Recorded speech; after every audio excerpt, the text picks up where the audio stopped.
आज मुंबईमध्ये एक पोलीस कर्मचारी गाडीत बसून अटक केलेल्या, ताब्यात घेतलेल्या मुलांना धमकी देतानाचा एक व्हिडिओ बाहेर आला आणि त्यात तो पोलीस कर्मचारी मुलांना सांगतोय की तुमच्याकडं खिशात जर आम्ही तुमच्या पुडी बांधून टाकली तर तुमचं काय होईल याचा विचार करा. पोलीस लहान मुलांना धमकी देतानाचा हा व्हिडिओ आहे.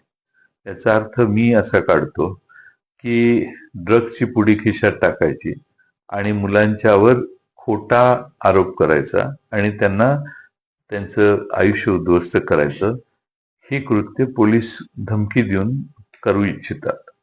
मी माननीय मुख्यमंत्री महोदयांना विनंती करेन की पहिला म्हणजे अशा पोलिसांचा ताबडतोब बंदोबस्त करा. आणि मी विधानसभेमध्ये याची मागणी केलेली होती आणि ही शंकाही व्यक्त केलेली की पोलिसांचा ड्रगच्या कार्टेल बरोबर मोठा संबंध आहे आणि पोलिसांच्या ड्रगच्या वाढत्या जे प्रादुर्भाव आहे त्याच्यावर चिंता व्यक्त करताना मी असंही सांगितलेलं की आज पोलीस स्टेशनकडे ड्रग्स कुठून येतात.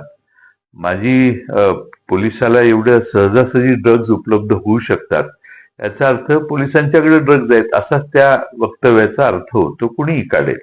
आणि म्हणून महाराष्ट्राच्या गृहमंत्री माननीय मुख्यमंत्री महोदयांना माझी आग्रहाची सूचना आहे, विनंती आहे की त्यांनी अशा पद्धतीनं ड्रग्सचं कार्टेल आणि त्या भागातले पोलीस, जे मी मागच्या सभागृहातही सांगितलं की हप्तेखोरीपणा हा आता ड्रग्स कडून चालू आहे आणि हे नवीन सोर्स ऑफ इन्कम पोलिसांचं झालंय, याच्यावर पोलीस माननीय मुख्यमंत्री महोदय कडक पावलं उचलतील आणि हे प्रकार होणार नाही तसं दिसतंय.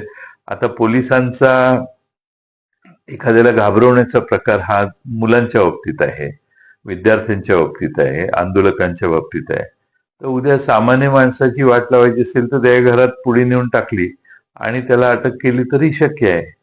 म्हणून अशा पोलिसांच्यावर गैरविश्वास निर्माण करणाऱ्या ज्या घटना आहेत त्या घटना अतिशय चिंताजनक आहेत आणि मला वाटतं माननीय मुख्यमंत्री महोदयांनी त्यात ताबडतोब लक्ष घालावं.